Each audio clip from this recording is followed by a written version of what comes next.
ya lo ha leído, dice Juan 12:34, dice: entonces la multitud le respondió: hemos oído en la ley, escucha esto, hemos oído en la ley que Cristo permanecerá para siempre.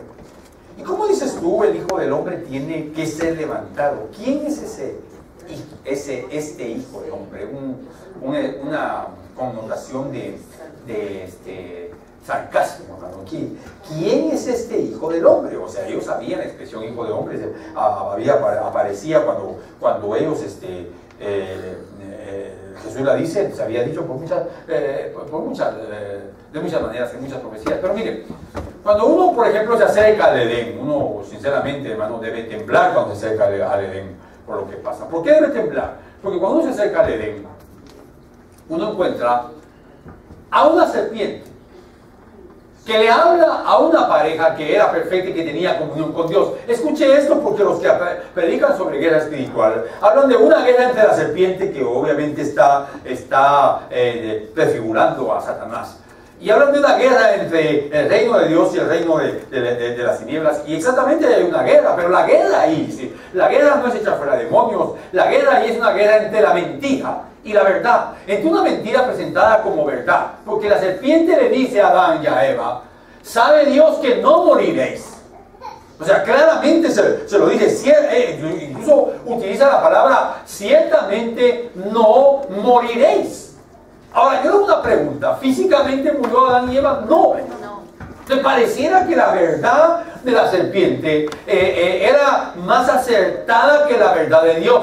Pero al final murió Adán. Al final murió físicamente. Lo que sucede está en que lo que no entendió Adán es que no era una acción inmediata, pero de todas maneras llegaría el momento en que moriría. Ahora, lo tremendo de esto es que esta verdad, esta mentira presentada como verdad, este evangelio que se le predica, o supuesto evangelio que se le predica a Adán y a Eva, es un evangelio que lucha contra la verdad de Dios.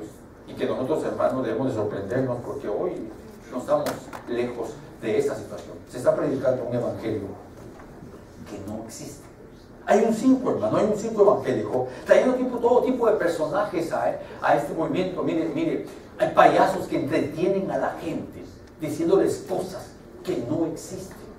Hay malabaristas en este circo evangélico, hermano, que hacen con la palabra lo que quieren y dicen lo que quieren y la sacan de contexto porque están entreteniendo a la gente. Hay trapecistas, hermano, del evangelio que vuelan de un lugar a otro, hermano, mostrando un show evangélico de milagros que no existe. Hay, hermanos, domadores de ovejas en las iglesias que han convencido a las ovejas de que lo que el pastor diga las ovejas tienen que hacer, porque las han domado. Este es un circo evangélico que podíamos seguir comparando a cada uno de los personajes del circo. Hay artistas en este circo que con la música están llevando a la gente a creer un movimiento espiritual, amados hermanos, que lo que menos predica es salvación. Este circo evangélico es el que tenemos hoy. Y entonces yo tendría que traerle a colación las palabras de Paul Washer, que le pregunta a la gente: ¿usted es verdaderamente un cristiano? ¿O es simplemente parte del circo llamado Iglesia Evangélica Moderna?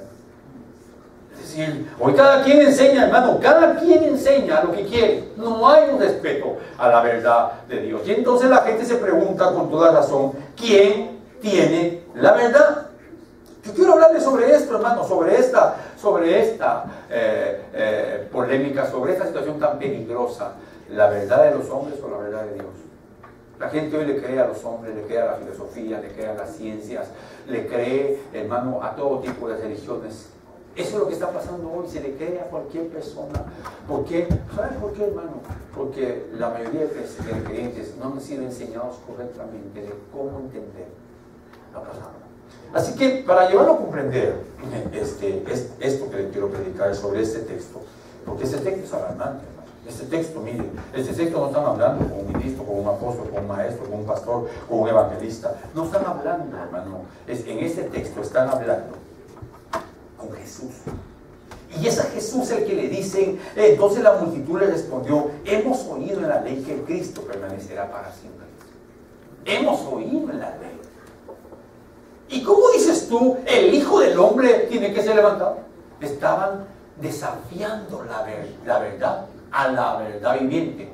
Porque usted está de acuerdo conmigo que Jesús es la verdad viviente. Amén. Entonces, hoy le quiero hablar sobre esto. Y para ello necesito hablarle de tres cosas. Primero quiero hablarle básicamente 3 puntos para poderle explicar, amado hermano. Primero, observaremos la teología de los judíos. Primero. Segundo, vamos a analizar cómo las tradiciones religiosas traen oscuridad. Y por último, hermano, vamos a ahondar un poquito en la verdad de Dios. Por eso le he titulado esta enseñanza Mi verdad versus la verdad de Dios. Su verdad versus la verdad de Dios. La verdad de ese ciclo evangélico versus la verdad de Dios. No crea que es fácil, no crea que es fácil nadar contra la corriente.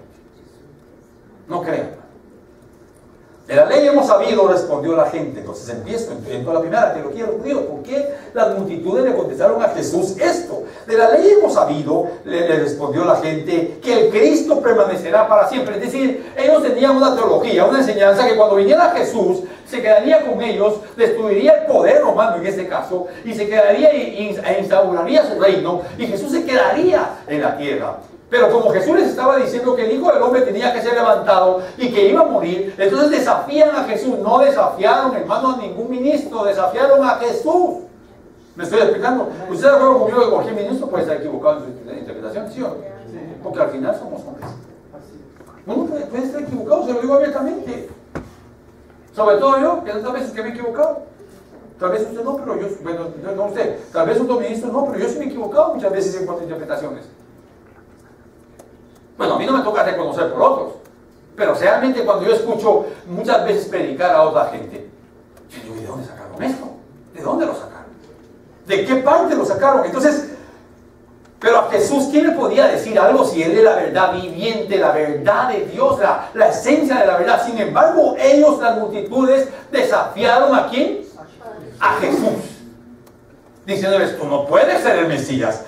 De la ley hemos sabido, le respondieron la gente, que Cristo permanecerá para siempre. Es decir, cuando aquí se utiliza la palabra ley, está hablando de toda la Escritura, porque es una forma de decirlo, no está hablando específicamente de los 5 libros, está hablando de todo el Antiguo Testamento. Nosotros hemos leído en la ley, hemos leído en el Antiguo Testamento, hubiera dicho en esa época, que el Mesías cuando venga se va a quedar. Hemos aprendido, nos han enseñado nuestros eruditos, nuestros teólogos, nos han enseñado que para que alguien sea bautizado en espíritu, tiene que hablar en lenguas. Y de repente, a usted le empiezan a decir, o se empieza a dar cuenta que eso no lo dice la Biblia.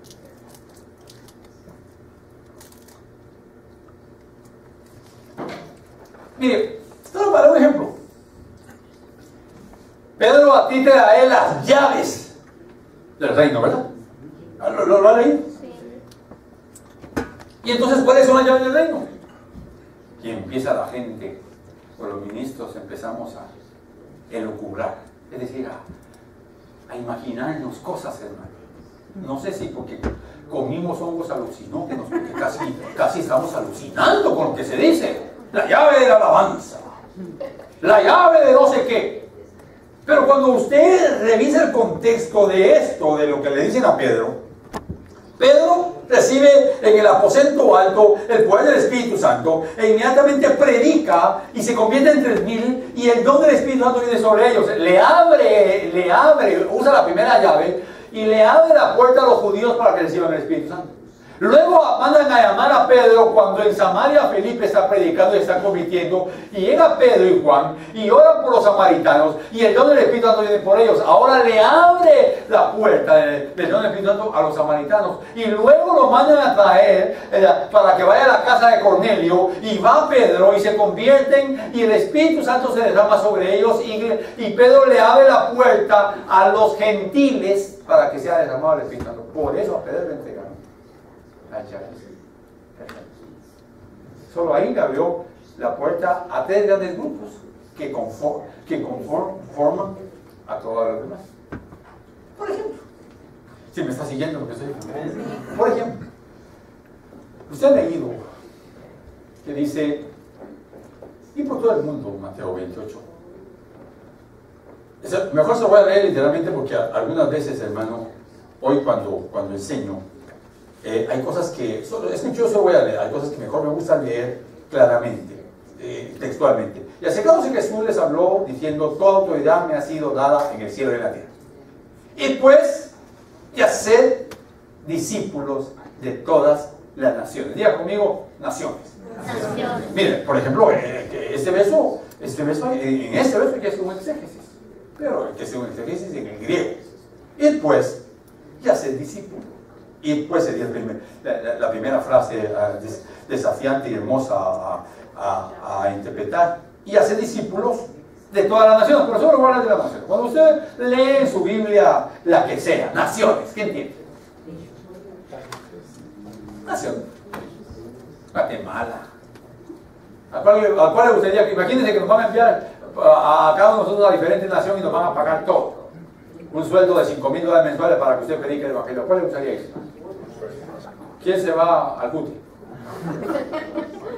¿No? ¿Quién se va a Francia? A Australia, Argentina? Bueno, lo que pasa es que el griego dice ir por todo el mundo, ir y hacer discípulos a todas las etnias, no naciones, etnias. Etnias, hermano, no, etnias. Etnias, no etnias. Y una etnia, una etnia con T, etnias. Una etnia es el grupo cultural que tiene su misma cultura, su mismo idioma, sus mismas creencias, sus mismos rasgos sociales. Por ejemplo, aunque aquí todos somos hispanos, somos diferentes en cuanto a etnias. Somos diferentes. Aún en los otros países, México, que es tan grande, tiene sus propias etnias. Pero no porque unos hablan dialectos, sino porque los que nacieron en Monterrey es una etnia diferente a los chilangos. Porque al final, hermano, los chilangos, ¿sabes lo que dicen chilangos? No, pero son diferentes. Son etnias. Entonces lo que el Señor les estaba diciendo a ellos es que debían de ir a ser discípulos de todas las etnias. Ya solo esta explicación a usted le abre otro panorama. Jamás a culturizar. No, a culturizar no, porque Dios hizo las culturas. Pero bueno, dejemos a un lado eso. Pero yo le estoy explicando por qué le estoy diciendo todo eso. Porque es que yo necesito, hermano, este tema para mí es importante, mi verdad, esto es la verdad. ¿Por qué ha cambiado tanto su enseñanza, hermano Víctor? Por comprender que hemos sacado la Biblia del contexto. Y que este circo evangélico lo que tiene es un cúmulo de personajes, payasos, domadores, trapecistas, malabaristas, lo que le guste. Los payasos entretienen a la gente. Los malabaristas hacen en la Biblia lo que quieran, hermano. Dicen lo que se les ocurra. Los domadores, ¿ha visto domadores en los hijos? Solo que aquí en la iglesia doman ovejas.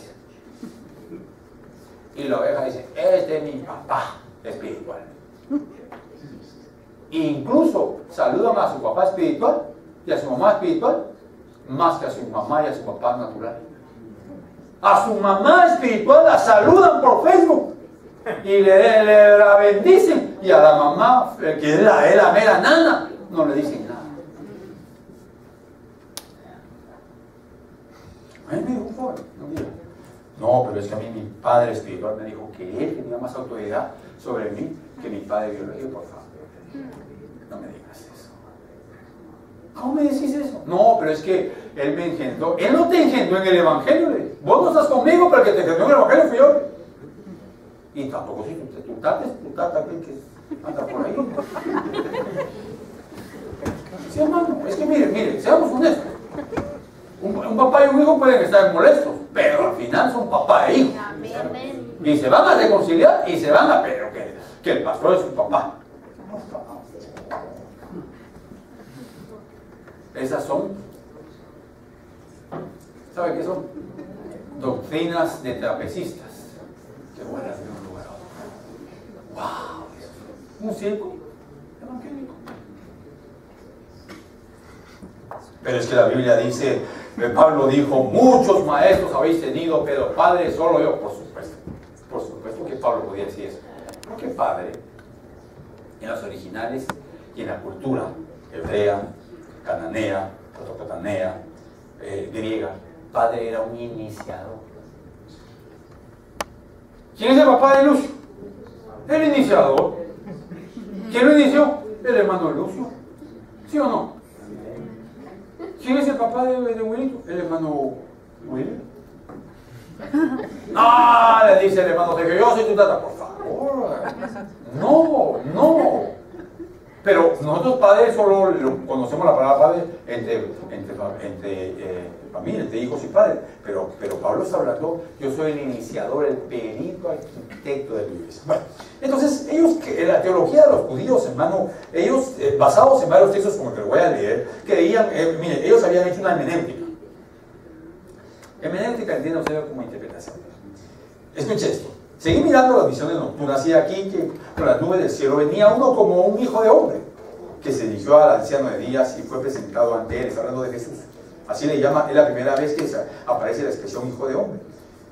Y le fue dado dominio, gloria y reino para que todos los pueblos, naciones y lenguas le sirvieran. Su dominio es un dominio eterno para que nunca pasará. Y su reino, uno que no será destruido. Ellos habían hecho una interpretación equivocada de este texto. Porque entonces ellos, entendiendo este texto, leyéndolo, interpretaban que el Mesías iba a venir, el Hijo del Hombre, y se iba a quedar. Entonces vuelvo al texto. Entonces la multitud le respondieron, hemos oído en la ley que Cristo permanecerá para siempre. O como dices tú, el Hijo del Hombre tiene que ser levantado. ¿Quién es este Hijo de Hombre? Estaban desafiando a Jesús. ¿Quién es Jesús? ¿O quién era en ese momento Jesús? La verdad personificada, la verdad presente, la verdad viviente. Hoy Jesús nos está predicando aquí. Gracias a Dios tiene que decir usted, ¿no? Pero la Biblia está presente, tomando en cuenta que esa es la traducción de la Biblia. Porque, hermano, lo que pasa es que el creyente, y usted debe saberlo, el creyente pelea y discute desde la traducción de la Biblia. No, hermano, pero ahí dice, léalo con sus propios ojos. Ahí dice Mateo 24, en Mateo 4 dice, y el Espíritu, y Jesús fue llevado por el Espíritu para ser tentado. Así que Jesús fue tentado, no fue tentado. Pero ahí dice, eso lo dice la traducción. Porque el griego dice que fue llevado para ser probado. Y la Biblia fue inspirada en griego o en español. En griego. Porque si Jesús fue llevado para ser tentado, en lo que nosotros entendemos por ser tentado, entonces eso quiere decir que a Jesús el diablo le pasó enfrente mujeres y él las deseó. ¿Usted cree que Jesús deseó alguna vez a una mujer? No. Porque si yo le hubiera deseado a alguna mujer, entonces tenía una naturaleza como la mía y la suya, de bajeza. Y también como la suya. Porque usted también pasa en el estudio de Levi y usted, los ojos se le abren más, se le dilatan. Bueno, usted sabe a qué me refiero, ¿verdad? No necesito explicarle qué es una tentación, porque usted lo sabe. Entonces esos son ejemplos de por qué tanta mentira disfrazada de verdad. Por ejemplo, aquí le leo otro texto, porque un niño os ha nacido, nos ha nacido, un hijo nos ha sido dado, y la soberanía reposará sobre sus hombros.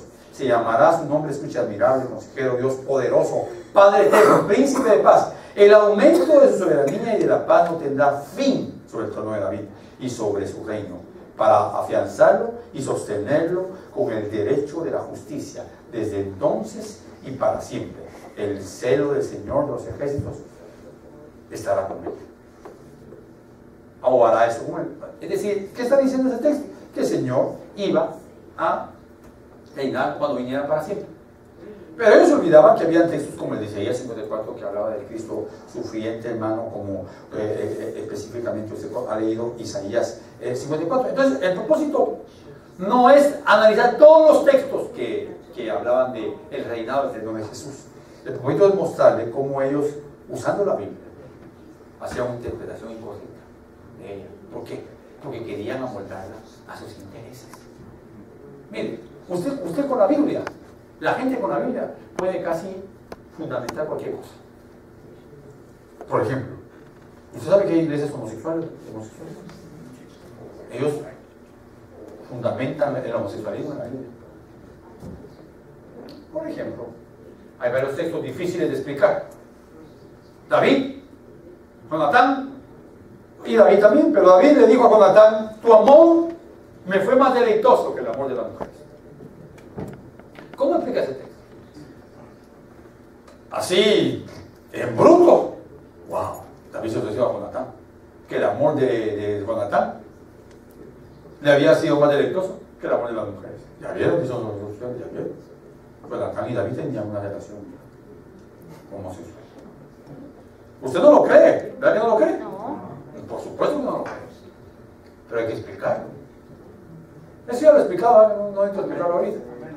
Ya lo he explicado. Usted ya puede responder a eso. Con la Biblia usted puede probar. No puede probar, puede decir muchas cosas porque solo lee un texto. Por ejemplo, ir por todo el mundo. Ir y hacer discípulos en todas las naciones. Entonces hay que ir a las naciones y hacer discípulos. Pero ahora, ¿qué entiende? ¿Qué son? Etnias. Bueno, por ejemplo, otro texto que se ha tergiversado para decir una verdad que no es verdad. Señor, ¿por qué no pudimos nosotros sacar a este demonio? Entonces Jesús les contesta: por vuestra poca fe. Y luego agrega: porque este género no sale sino como oración y ayuno. Entonces yo le pregunto: ¿es con fe o con oración y ayuno? Porque si es con oración y ayuno, entonces no es con fe. Porque una cosa es la fe y otra cosa es la oración y el ayuno. No, ¿ya se dio cuenta de eso? Entonces, ¿está contradiciendo Jesús? No. Entonces, desatemos ese no. En el texto recento dice: porque este género, ¿por qué no pudimos? Por vuestra poca fe. Porque este género no sale sino con oración y ayuno. En el texto recento. En el texto crítico, que es el correcto, dice: porque por vuestra poca fe. Entonces, ¿fue por fe o por falta de oración? Por fe. Por fe. Exactamente. Por fe. Pero cuando usted abre su Biblia, encuentra algunos versos que fueron añadidos. Y que usted no se da cuenta que contradice, ahí mismo contradice una cosa con la otra. Todo esto tiene que ver con mi verdad versus la verdad de Dios. Yo creo que ya le di suficiente material para poder entrar a la otra parte. Señor, si su teología está sobre la verdad de Dios, escuche esto, que era lo que pasaba yo. Si su teología está sobre la verdad de Dios, hermano, traerá oscuridad sobre su camino y sobre aquellos que guían, sobre la iglesia, sobre sus hijos. Las multitudes afrentaron a Jesús. ¿Por qué? Porque su teología era incorrecta. Pero hermano, es que mire, está bien que me afrenten a mí o a un ministro, pero que afrenten a Jesús. Mira qué terrible es que uno tenga una teología así. Miren, yo quiero hacer mías las palabras que dijo John Hus. Él dijo: prefiero herirlos con la verdad que matarlos con la mentira. ¿Usted qué prefiere? Porque hay gente que me recomienda, hay ministros que me recomiendan que no le siga enseñando a usted todas las cosas que estoy aprendiendo, porque los voy a confundir. ¿Usted qué piensa? La verdad. La verdad. La verdad. Serán libres. Prefiero herirlos con la verdad que matarlos con la mentira. Bueno, tradiciones de oscuridad. Veamos un poquito. Les decían las multitudes: de la ley hemos escuchado que el Cristo permanecerá para siempre. Es decir, tenían textos. ¿El reino de Jesús es eterno? Sí. ¿Y cuándo comenzó? Cuando el rey apareció. Jesús dijo: el reino se ha acercado. Y de ahí comenzó a reinar. Solo que no a reinar en un reino físico, pero a reinar en los corazones. ¿Derrotó el Señor a la muerte? Sí. ¿Derrotó al diablo? Sí. Derrotó la tumba, sí, pero no los destruyó, los derrotó. ¿Entiende la diferencia? Están derrotados, pero siguen vivitos y coleando, pero están derrotados. Por ejemplo, ¿fue derrotado vilmente el Cruz Azul ese campeonato? Sí, pero sigue vivo, con la esperanza de que el próximo tal vez llegue a la liguilla. Ya quiere que le tiró. Es decir, ¿entiende el ejemplo? Amén. ¿Quiénes fueron los que se peleaban un montón de veces y ganaba uno una vez y otro Pacquiao y quién? Márquez. Y Márquez. ¿Quién ganó más? ¿Por qué peleaban a cada edad? Pero ¿verdad que una vez ganó uno, otra vez ganó otra vez? ¿Por qué peleaban a cada edad? Porque ambos creían que podían derrotar. En el caso del Señor Jesús, una sola vez que luego venció al diablo. Pero lo que no está es destruido, un día será destruido, echado al agua del fuego. Entonces, escuchen, de la ley hemos escuchado que el Cristo permanecerá para siempre. Entonces, observe, amado hermano, un poco la verdad de ellos. Es decir, su verdad está contenida en la Biblia, pero es una verdad que está mal interpretada. Es decir, no es una verdad de Dios. Ahora entonces, aquella generación no pudo ver la gloria de Dios. ¿Por qué no la pudo ver? No la pudo ver, no la pudo entender, hermano. ¿Por qué rechazaron? ¿Por qué lo rechazaron? Porque ellos tuvieron el enorme privilegio de escuchar la verdad de labios de la esencia de la verdad. Porque su teología y su hermenéutica estaba equivocada. Por eso, hermano, miren, sinceramente hoy sí vivimos una época, y yo constantemente les digo, escuchen a John MacArthur. Yo creo que ya los cansé de estar diciendo que escuchen a John MacArthur. Escuchen a John MacArthur. Escuchen a Robert Sproul. Escuchen a Paul Washer. Incluso Paul Washer le predica en español y en inglés. A John MacArthur le traducen, que también es una bendición. Escúchenlos. O sea, hermano, que John MacArthur no tiene ningún error. No estoy diciendo eso. Puede que se equivoque, pero sus equivocaciones no van a ser tan graves como, hermano, la de este circo evangélico. ¿Sabe cuál es el problema? Yo escuchaba a un ministro que decía: a todos los que me maldicen los voy a maldecir, y usted, iglesia, me va a ayudar porque tengo una unción de maldición. Y dijo: les he mostrado, Dios les está mostrando con todo lo que tenemos, que Dios nos ha llamado. Si el éxito se analiza por lo que se tiene, entonces la iglesia más bendecida de esta época es la iglesia musulmana, que es la que más crece.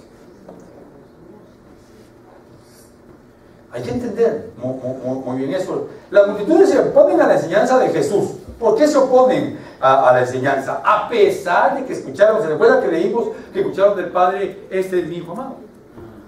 ¿Sí se recuerda?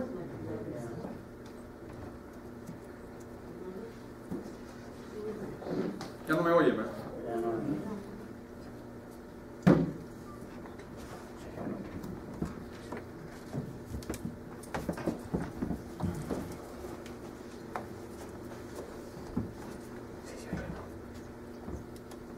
Le estaba diciendo que se recuerda que hay una voz del Padre que dice, el Padre dice: yo le he glorificado y le voy a glorificar. Y así creyeron. ¿Por qué, hermano? ¿Por qué no creyeron ni siquiera a la voz del Padre? Porque ellos defendían su verdad. El problema, hermano, de nosotros, no de ustedes, de nosotros, bueno, también de los cristianos evangélicos, el problema de nosotros es que a la fuerza queremos defender nuestra verdad. Estamos empeñados en demostrar que lo que queremos es cierto. Mire, en la Biblia no existen dos experiencias. Hay una sola cuando se acepta a Cristo. No hay una segunda de ir y buscar un bautismo en el Espíritu Santo. La gente es bautizada el día que conoce al Señor Jesucristo. Así lo dice la Biblia. Eso se lo voy a enseñar en la escuela dominical. En la Biblia hay 7 versos que hablan del bautismo del Espíritu Santo. 4 de ellos los dijo Juan el Bautista, refiriéndose a Jesús. Uno habló el Señor Jesús, uno de ellos. Otro se refiere los apóstoles cuando había sucedido en el pasado, ya Juan 6, cuando en el aposento alto. Y el último es el que es la experiencia de Corintios. O sea que solo hay uno, realmente, solo hay uno que está hablando de ese último. Pero hoy, hermano, para la iglesia Pentecostés eso es. Y hermano, y el hecho de hablar en lenguas como una evidencia de haber recibido el bautismo del Espíritu Santo, no hay un contexto bíblico, no hay. Hay un solo verso que dice, bueno, claro, la gente va a decir, no, pero en el aposento alto hablaron lenguas, sí, hablaron idiomas. Que le quede claro, ¿qué hablaron? Idiomas. Hablaron idiomas. ¿Y en Samaria hablaron? Perdón, en Samaria no se dice que hablaron lenguas, pero en la casa de Cornelio sí hablaron idiomas. Y cuando Pablo habla del don, el don de hablar en lenguas son idiomas. Así que si el don de lenguas está vigente hoy, debe ser idiomas. Entonces yo podía pasar, digamos, a Lucio y le decía, háblame en inglés, Lucio. Y empieza a hablar en inglés, Lucio. Uy, habla lenguas. No, porque eso lo aprendió. Este don era un don del Espíritu Santo, que hablaban idiomas. Pero era necesario para esa época. Bueno, después vamos a platicar sobre eso. No sé. No me empuje a que me adelante. Entonces ellos preguntaron con desprecio, ¿quién es este hijo de hombre? En otras palabras, ¿qué clase de Mesías es este que tú hablas que se va a morir y que lo van a crucificar? Mi hermano, cuando los religiosos se aferran a su verdad, nunca reconocerán la verdad de Dios. Nunca. Aunque esté enfrente de ellos. Porque Jesús estaba enfrente de Dios y no lo reconocieron. Hay una sola verdad, desde los cielos hasta la tierra. Esa es la verdad de Dios. ¿Lo cree usted? Y esa verdad está escrita. Y esa verdad es Jesús.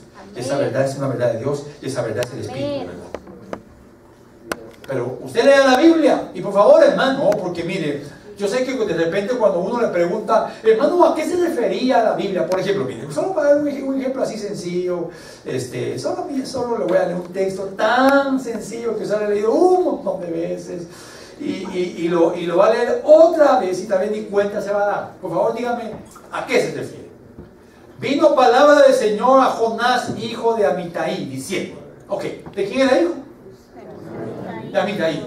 ¿Quién era Amitai? Uno que estaba ahí. ¿Quién era Amitai?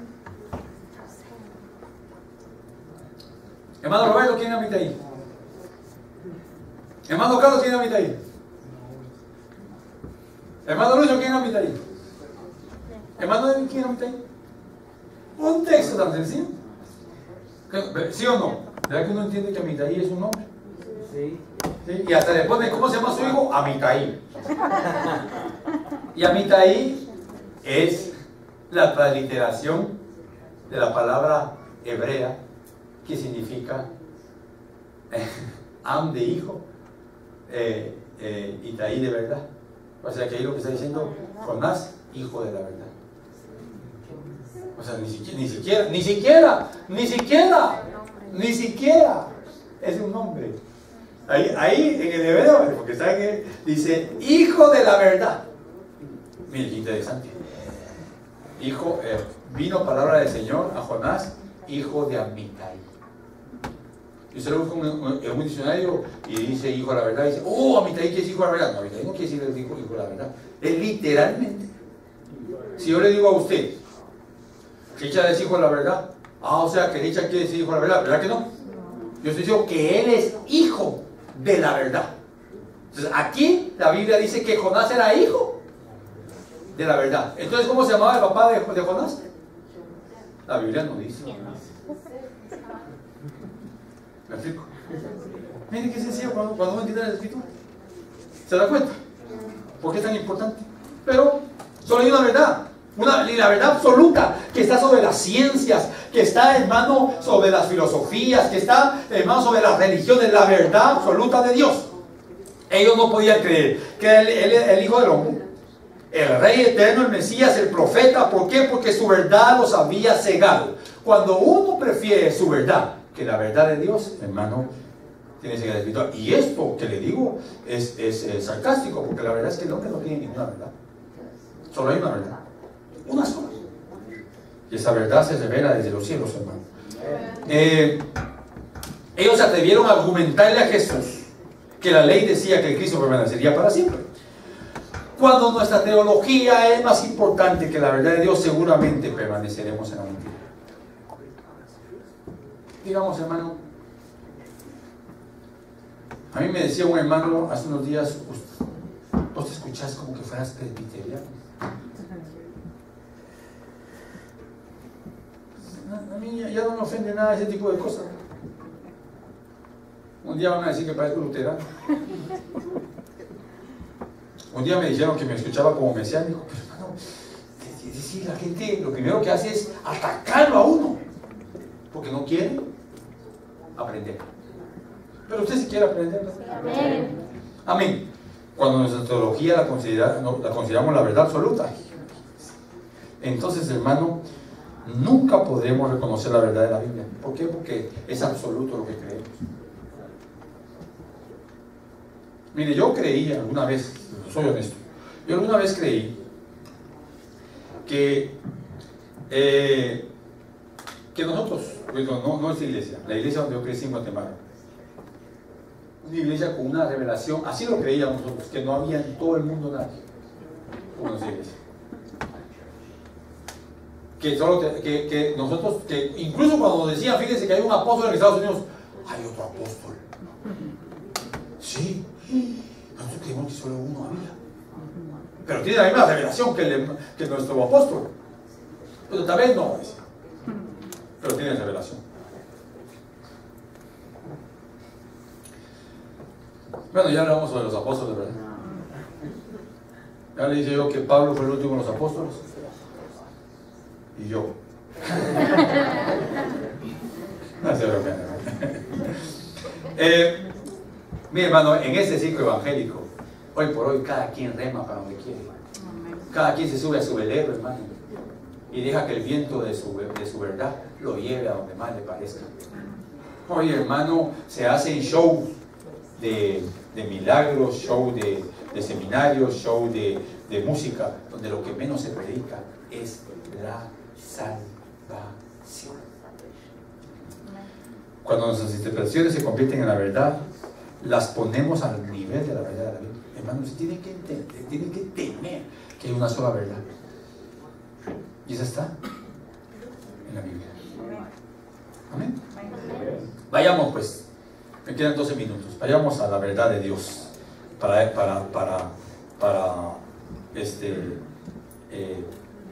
tocar el último punto. Solo déjeme que le lea algo que dijo acertadamente Robert Sproul. Se te requiere que creas, prediques y enseñes lo que la Biblia dice que es verdad, no lo que quieres que la Biblia diga que es verdad. Entonces, por ejemplo, si yo creo que hablo lengua, que el poder es hablar en lenguas, que la señal del bautismo del Espíritu Santo es hablar en lenguas, ¿qué voy a tratar de hacer? Que la Biblia diga eso. Y si a mí alguien me dice, no, a usted le enseñaron mal, la Biblia no dice eso, lo voy a enseñar. Voy a debatir, porque lo que quiero es encontrar en la Biblia algo que respalde mi teología. Mire, cuando yo enseñé en esa iglesia sobre el velo, algunas hermanitas se me enojaron.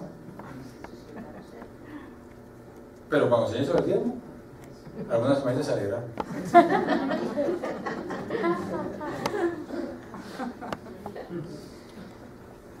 Hermano, hay gente que hasta se ha enojado porque yo le he dicho que los apóstoles solo fueron 13, los 12 apóstoles de Cordero y Pablo. No, pero ¿y ellos por qué alegan si nunca nadie le dio el título de apóstol? ¿Todavía alegan? Ahora, dígame que le diga algo del apostolado. Pero la palabra apóstol es un verbo. Ojo, es un verbo que significa enviado. Y muchas veces Jesús envió a 70. Y cuando los envió, les llamó discípulos. Pero de ahí envió a los 12. Y le llamó apóstoles. Ahí específicamente, ahí en ese pasaje, es un verbo. Porque ahí empezó esa división. La iglesia, los primeros siglos de la iglesia, para que no se confundiera la iglesia, utilizó el término latín y no el término griego. Entonces, en vez de apostoleos, utilizó misioneros en latín. Y entonces son enviados. Los misioneros son los que son enviados para que la gente no fuera a dejar el título de apóstoles, porque ellos siempre creyeron que solo hubieron 13 apóstoles como ordenado. Pero bueno, ese tema usted se lo sabe de memoria. Ok, vayamos al último versículo, o al último punto. Jesús le contestó: por un poco más de tiempo la luz estará con ustedes, es decir, Él. Anden mientras tienen la luz, para que no los alcance las tinieblas. El que anda en tinieblas no sabe a dónde va. Crean en la luz en tanto tienen la luz, para que sean hijos de la luz. Habiendo hablado Jesús estas cosas, se marchó y se ocultó de ellos. Jesús se oculta de aquellos, hermano, que no creen en su verdad. Una vez más, hermano, es inevitable reaccionar con esta incredulidad. ¿Cómo se podía relacionar para ellos? ¿Verdad? ¿Cómo se podía relacionar al Hijo del Hombre con la cruz? No lo podían creer. ¿Por qué? Por sus tinieblas. Jesús le está diciendo aquí a la multitud, hermano, que Él es la luz. Y que la luz estaba ahí por un tiempo, pero le estaba diciendo, hermano, un misterio. Un misterio que les estaba a punto de ser revelado. Les estaba diciendo que el Espíritu Santo haría de un grupo de ellos la luz que alumbraría. La verdad alumbra, usted lo sabe. La lámpara a mis pies es ¿qué? Tu palabra. La verdad, la Biblia alumbra. Por eso, ¿cómo sabe usted, hermano, mire, cómo sabe usted que las cosas que se le están enseñando están en la Biblia? Porque le alumbra, porque le trae paz, pero no lo manipula. Amén. ¿Quién debe ser más importante para la esposa? ¿El esposo o los ministros? El esposo. El esposo. Para el esposo, ¿quién debe ser más importante? ¿La esposa o los ministros? La esposa. Como una pregunta que mandaron a la radio: ¿qué hago? Dijo el esposo: mi pastor me pidió un préstamo, pero mi esposa no quiere que se lo dé. ¿Ustedes qué me recomiendan? Todo tipo de respuestas. No, pues es el pastor. Dice, no, pues, y si el pastor no paga, dice, no, y si su esposa no quiere, pues yo diría que él debería escucharle a su esposo. ¿No le parece? Amén. ¿Quién es más importante quién es más importante para los hijos? ¿Sus padres o el pastor? Sus padres. Al final el pastor también es padre, ¿verdad? Bueno, padre pues biológico, no padre de una parroquia. ¿Sí me estoy explicando? Mire, ¿acaso no a usted le trae bendición un tema como Dios? Amén. Lo libera. Amén. Y usted no está obligado a dar. Ahora tiene que aprender. No aprende. Y si no aprendo, ay, Agustín, ¿sabe cuál es el problema de un tema como el diezmo? ¿Por qué rehusamos los pastores? Porque si nosotros desde que empezamos en el ministerio ¿Nunca hemos trabajado en la secular? Uy, no, hay que trabajar. ¿Y cuál es el problema? ¿Es una vergüenza trabajar? ¿Pablo trabajaba? Ajá. Amén. Por supuesto que trabajaba. Bueno, el ministro trabaja, pero me refiero que trabajar para ganar dinero, pues hay que hacerlo. A menos que uno viva de sus rentas. La verdad de Dios no se vende. Por favor, hermanos, ya, pongamos un paro a esto. No vendamos la verdad de Dios. Amén. Usted no se va a parar en una iglesia pentecostés de la puerta, mira, lenguas no, tampoco. Pero si le preguntan, cargue bien la bazuca y dispare. Amén. Porque usted es Jonás, hijo De la verdad. de la verdad. ¿Cuántos son hijos de la verdad aquí? Amén. Así no muy convencido. Amén. La verdad de Dios está sobre todo, hermanos, sobre todo. Amén.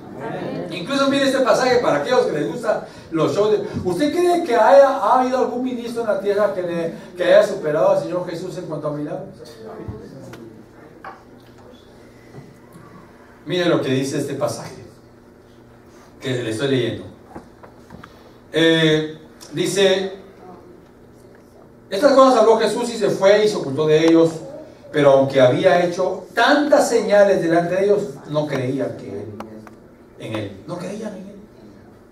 O sea que los milagros, las sanidades, las señales no son garantía de que se pueda creer en Jesús. Únicamente la verdad. Mire, a mí yo me he estado gozando estos días porque mi esposa está escuchando un tema que no había escuchado, de John MacArthur. Y me dice: wow, ¿y ahora? Es que es bien convincente lo que dice. ¿Y con qué empezar? Pues si es que no, esto ya lo estudié, lo que pasa es que no lo he dado, que hay otras cosas que son más importantes.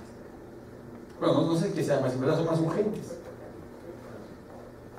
Pero es que es convincente lo que está diciendo.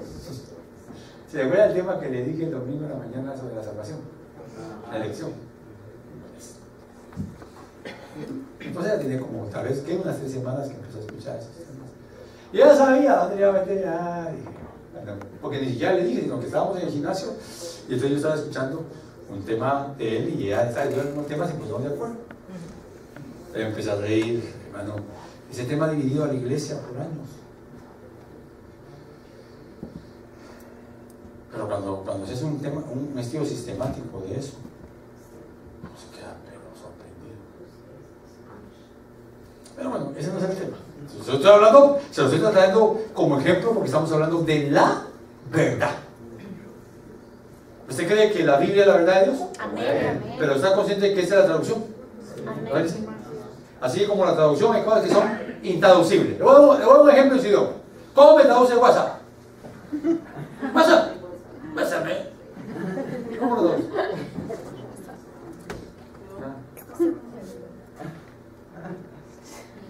Mejor dice algo en español, ¿no? Que es parecido. De tal palo, tal astilla. Tradúzcalo al inglés. Mejor dice un dicho que sea equivalente. Un dicho equivalente en inglés.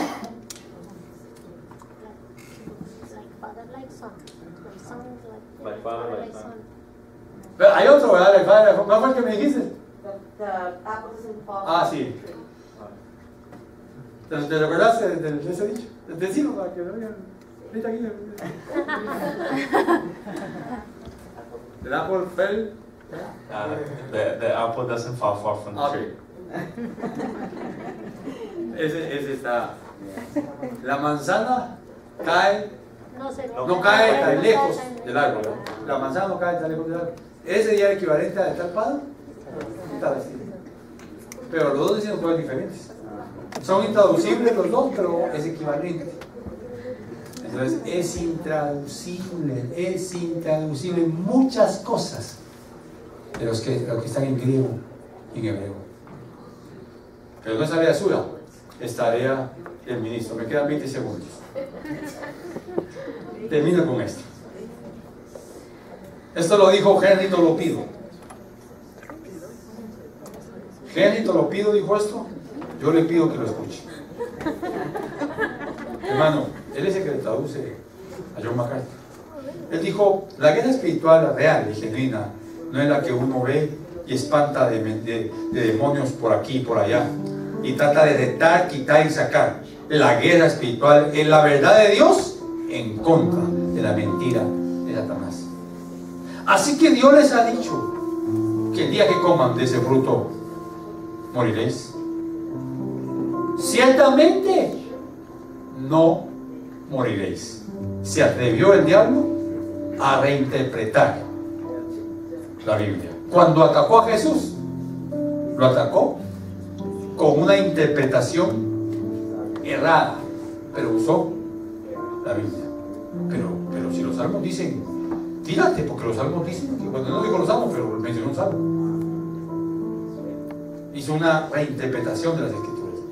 O sea que el diablo también es teólogo y sabe más que todos los teólogos, porque él no ha leído la historia, ha estado en cada momento de la historia. También el diablo es hermeneuta,